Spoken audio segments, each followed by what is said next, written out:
Hello, this is Yuki, and I just realized I forgot to load my Discord up. Until it loads up, welcome, and we're gonna be doing a playthrough of Banjo-Kazooie. I have played this game before. This game has been an absolutely massive part of my childhood. I first played this game back when I was about like 4 years old. This is one of my favorite games of all time.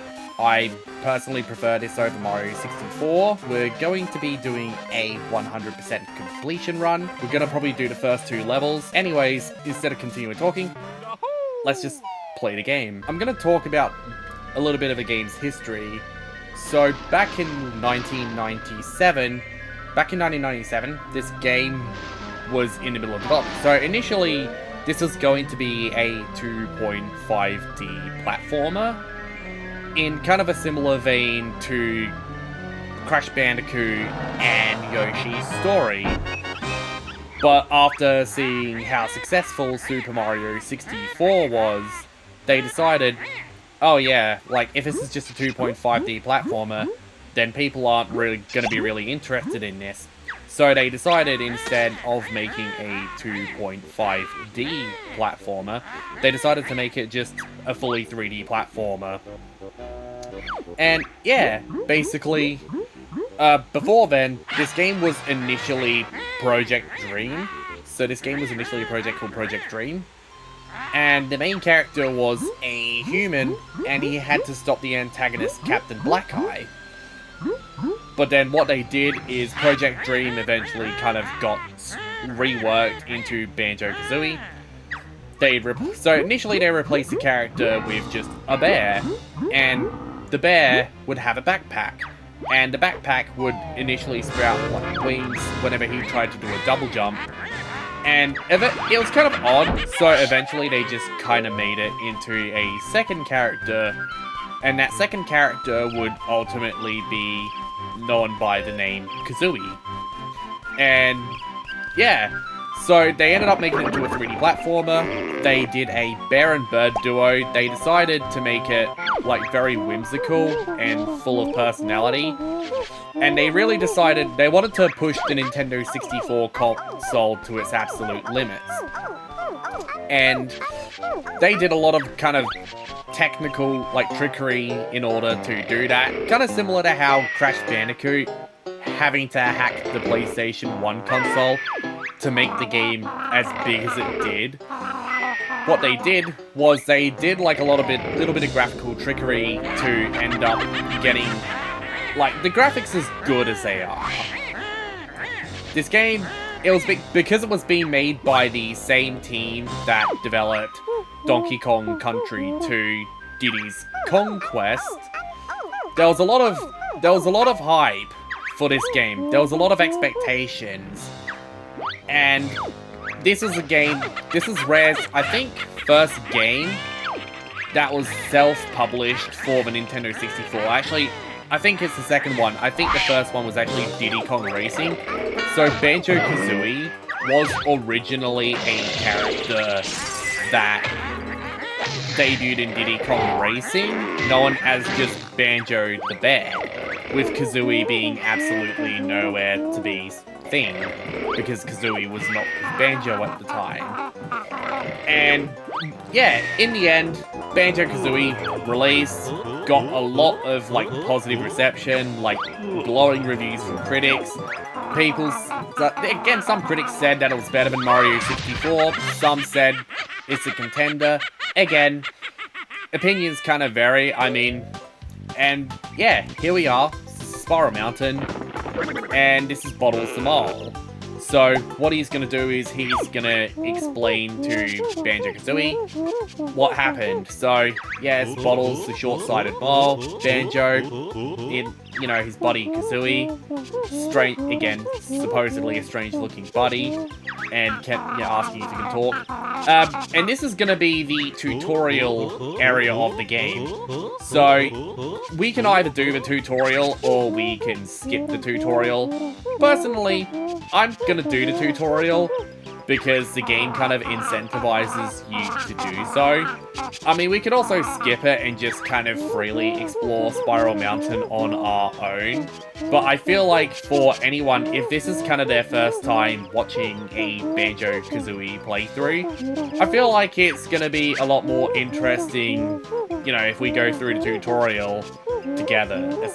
So, yeah, so press A if you want to learn the moves, or B if you think you're already good enough. We're going to press A, because we'd like to learn the moves. And he's going to say, explore the Spiral Mountain, and look for all the molehills. Stand next to a molehill, and then you press B to call bottles. Again, so this game is mostly known for its music. The entire soundtrack of this game is composed by Grant Kirkhope. And Grant Kirkhope is an iconic individual. He composed the soundtrack, I believe, of Diddy Kong Racing. He composed Banjo-Kazooie. And he's also done Donkey Kong 64 and the sequel to Banjo-Kazooie, Banjo-Tooie. And he's also done, like, covers for each, you know, for all the songs in Banjo-Kazooie. And the music is just really, really good.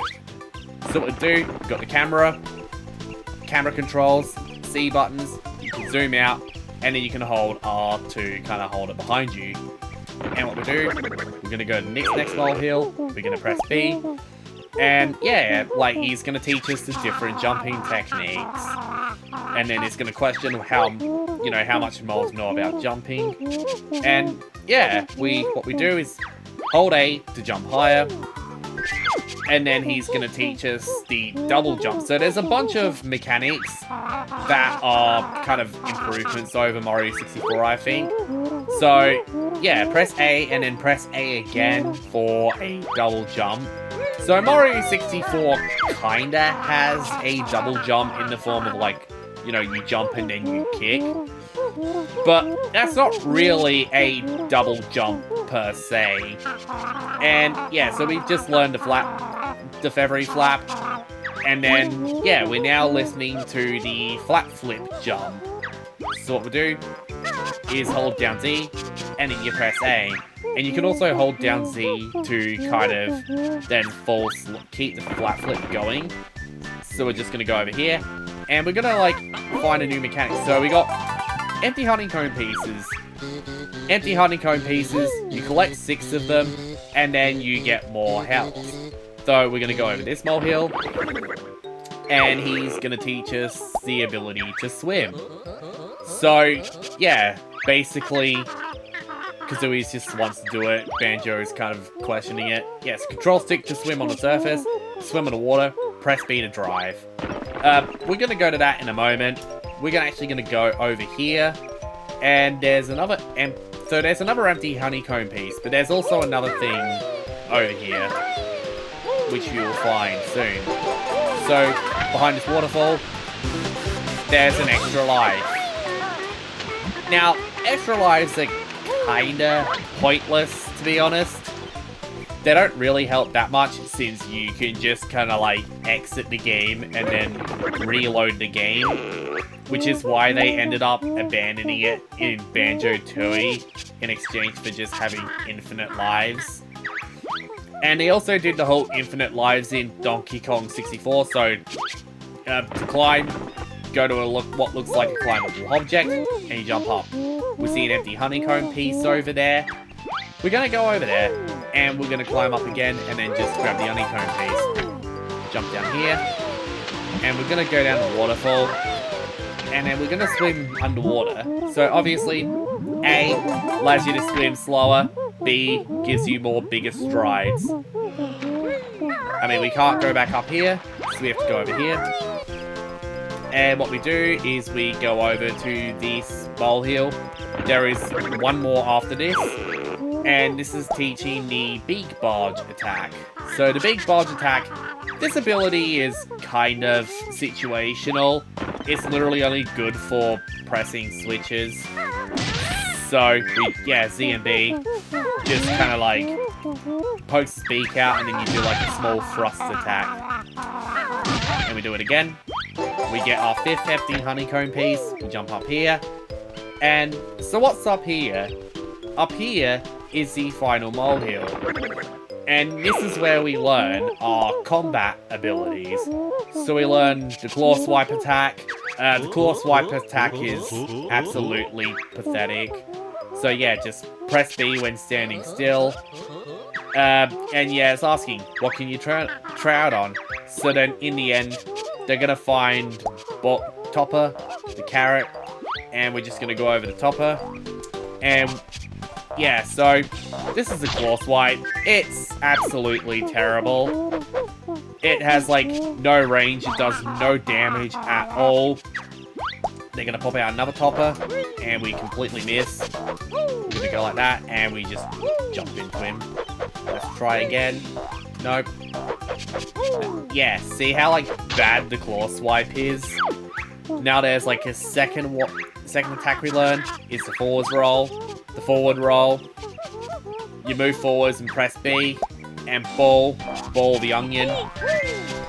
We just missed the first time. Yeah, the camera perspective is not great. So we'll do, second one's gonna pop out, we're gonna roll again. And now we're gonna get to the actual good attack. The Rat-a-tat-rat. This is literally the only attack that you should ever really use. There is no reason to ever use any of the other attacks in the game. So in the end, he's gonna say like, not bad. So we're gonna get a second Collywobble, and we're just gonna do that. We grab another honeycomb piece, and we get another health upgrade.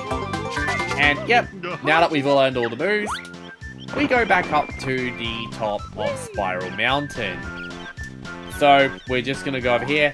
Now Spiral Mountain is kind of populated with enemies, so we can just kind of like, again, practice our moves on them if we really want to.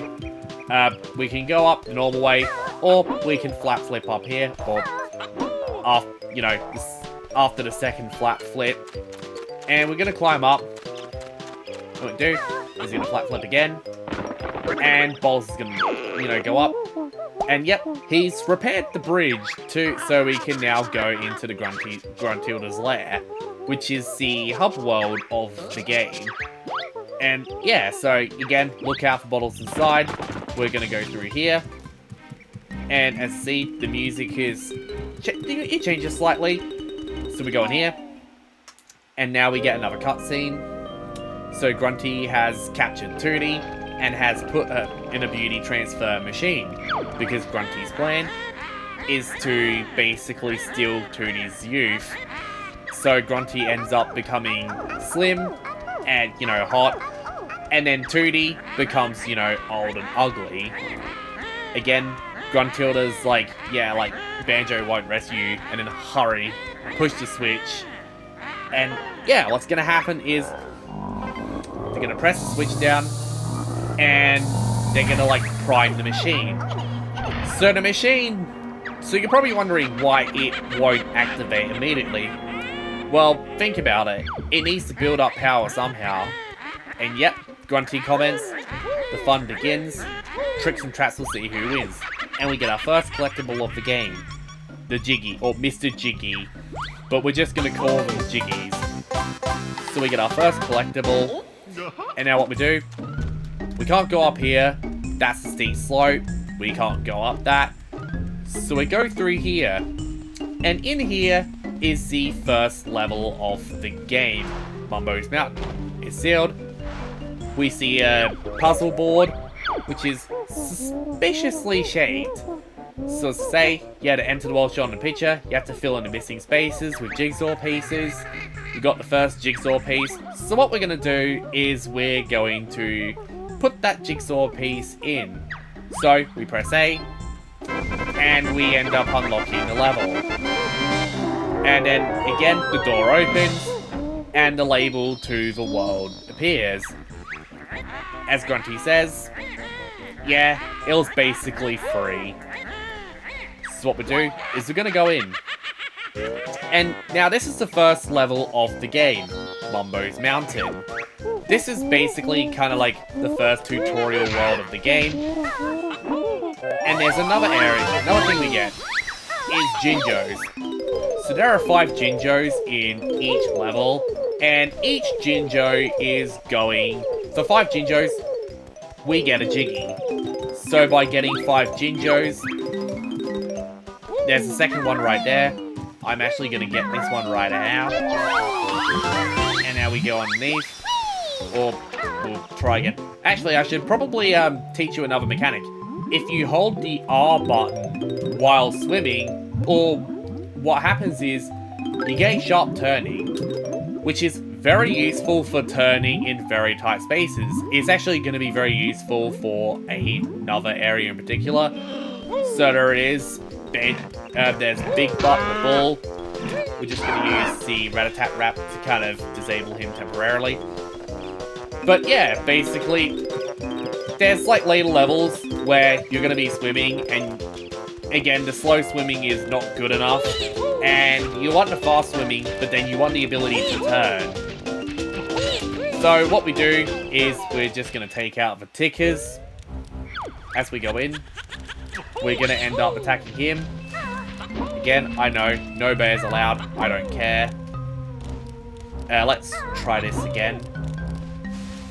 Oh, yeah, we don't have the Talon Trot, do we? Jump, jump, and we got the Mumbo token. That's what I intended to get. So we're gonna get out here. We're gonna climb up here. We're gonna learn the Beak Buster, because we need the Beak Buster to smash these little tents, I think they're called. Again, the Beak Buster. You jump in the air, press C to slam Kazooie into the ground. So, this is essentially a ground pound.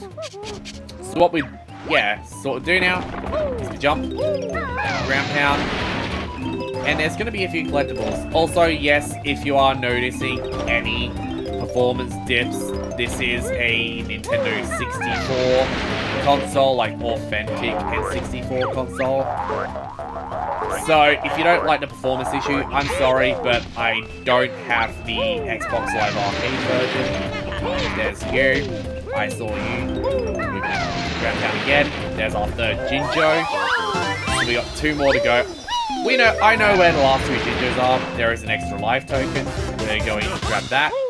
And then this last one is a Jiggy. We're gonna grab Jiggy. And they say, search for 10 in each world to help progress through Gruntilda's lair. So this is our first out of 10 Jiggies. And then Bolus is going to tell us, when ready to leave the world, return to start area and stand on the exit pad.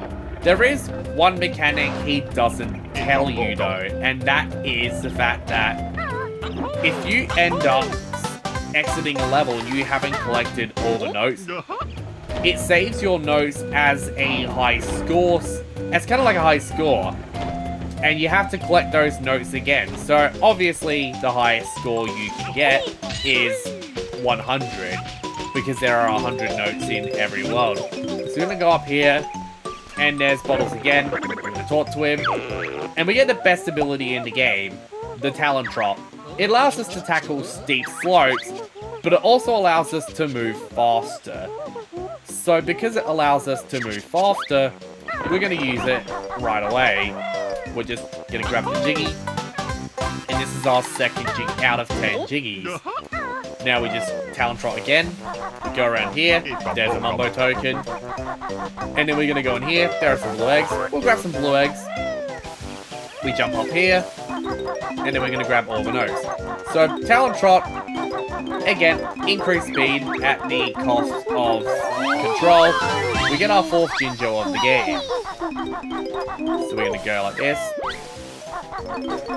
And we're just going to go around and collect the notes. And we just jump to this one. And this is our final Jinjo.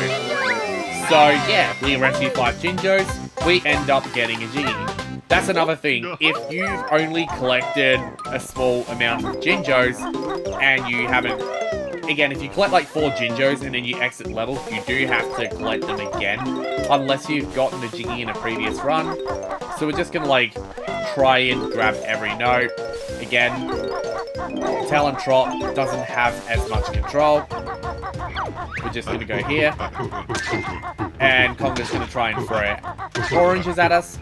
But by doing this, a Jiggy spawns. And yep, Conga's treasure. We grab this. And what we do is there is actually one thing we need to do. We're going to go to Conga's tree. We're going to grab the orange. And we're going to take the orange to Chimpy the Chimps. So he gets a free snack. And what he's going to do is he's going to raise this ledge. And by raising the ledge, we also get a Jiggy. So that is the second Jiggy tied to Conga. And now we're just going to flat flip up here. And I'm not going to speak to Bottles yet. What I'm going to do is I'm going to go up here. We're going to grab the 4th Mumbo token. We're going to jump up here. We ground pound. And this is another mechanic, the witch switch. So when you ground pound the witch switch, a different event happens in the lair depending on the world. So for this one, it spawns on a Jiggy on top of the big mound entrance to Mumbo's Mountain. But obviously, we can't get that as Banjo-Kazooie. So, we're talking to Balls right now. He teaches us how to use eggs, so we can either shoot eggs forwards, or we can shoot them out from our butt. So, that's our 2 ways we can end up shooting eggs. So we can carry 100 eggs in the backpack, and we can also use the control stick to aim. You can also kind of use the first person to aim, first person view to aim, and I think the first person view aiming is a little bit more accurate. So we go up here, and then we shoot an egg. He's gonna do that, and now he's gonna try to hit us. We just side jump, we shoot another egg, we jump, and we fire another egg, and we defeat him, so we get yet another Jiggy. That Jiggy is going to drop down, and we're going to grab said Jiggy. Camera changes again, and we grab the Jiggy. So that's Jiggy number 7. Now what we do is we're 1 Mumbo token short. So what we can do is we can end up just kind of scouring for Mumbo token. And where is the Mumbo token? Oh, there's the final Mumbo token. Yeah, so now what we can do is we can just jump up, go back to the where Mumbo's skull is. There's also this Juju totem. Juju the totem. And we end up just completely failing the first shot. We fire the first one. We're going to fire the second one, and we're going to fire the third one. Now, before we take out this last one, there is an empty honeycomb piece up here.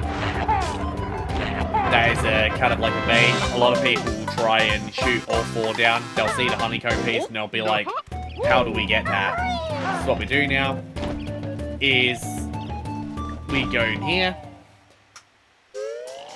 and there's Mumbo. So what we'll do, we're just gonna grab the notes in here. There is actually a Jiggy in this, a Jiggy that we have to use in transformation. So Mumbo, best aim in all game. He needs 5 Mumbo tokens this time. But yeah, you need Mumbo tokens to end up unlocking his transformations. And the transformations differ between each level.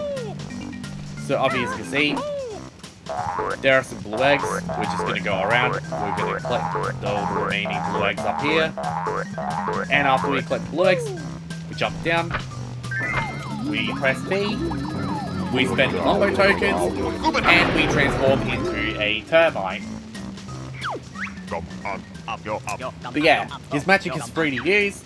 And yeah, termite is basically the first transformation of the game. So, the termite's ability is, it can climb up like super steep slopes. So, we're going to go back into Tinker's Tower. And in Tinker's Tower, what we do is we jump up here. They are honeycombs, they restore health. But you see there's this like really steep platform. With the termite, we can climb over those. So what we do is we're going to collect all these notes up here. Jump here, and we're just gonna fall down.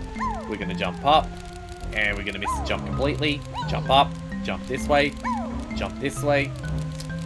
And yeah, this is basically, I'm just going to completely ignore those eggs. And there is one more jump. And we're up top here. And this is, again, extra life totem. And we're going to go up. And here is Jiggy number 10. Well, Jiggy number 9, sorry. I miscounted. So what we do now, we go here, we're going to grab this. And we do, climb up here. And there's the final Jiggy. Now, you may have noticed, we're still a termite. We grab that Jiggy, that is our final Jiggy in the world. And we got 9 more notes. But as you can see, we got like all the notes. Because the last 3 are over here. We jump up here. And that's 98, 99, 100. That is every single note in the game. That is all 10 Jiggies. That is all 2 honeycomb pieces. And we're done with this world. So, we're going to exit. We're going to jump. Again, Grunty's magic stops taking the notes off the world, but 100 collected counts as the best note score. Fun fact, the Xbox Live Arcade version initially did not save the notes you collected within a given world. So what would happen is whenever you, again, also Mumbo's magic, if we keep going, then it's going to change back. We don't care. We want to change back so we can actually progress through the lair. But yeah, the Xbox Live version originally did not save notes when you left the world. So what would happen is you would have to redo the level if you died. And save states didn't exist. And we're going to count bowls again. A note door, sealed by Grunty with one of the musical spells. And what we're going to do is we need the amount of notes. So the total high score of all notes has to equal or exceed the note door. So we need at least 50 notes. When you open a world door, again, baddies will escape and roam once more. That's meant to encounter earlier, but we got 100 notes out of 50. And yeah, we open the door, we go in. And we're gonna encounter 2 things. So we're gonna quickly backtrack to that eventually. But there are 2 notes. We go in here, and we unlock Treasure Trove Cove, the second world of the game. Which is, well, you'll see when we get there. But there's another character we want to talk to, and that is this character, Brentilda the Witch. Brentilda is Gruntilda's nicest sister, and again, she's kind of snuck in to help us defeat Grunty. So there's, you know, discussing secrets. Brentilda will tell 3 every time, because they'll help, again, avoid a fiery fate, which is foreshadowing. So we're going to speak to her. The first one, rotten teeth with moldy cheese flavored toothpaste. So that, yeah, moldy cheese flavored toothpaste. Washes her hair with rancid milk. So these are hygiene questions. And she gets her clothes from Saggy Maggie's boutique. So that information is going to be very important later in the game. Because after we do all 9 worlds, there is going to be a kind of like quiz section where those information is going to be very important. We're going to run around, we're going to collect all the blue eggs, go here, and we activate a magic cauldron. If we find 2 magic cauldrons of the same color, we create a shortcut, which is going to be very useful for traversing the lair. Because that way then it prevents us from having to travel all the distance just to get to where we need to get to. There's also one more thing. We could also go up here. We're gonna go in here.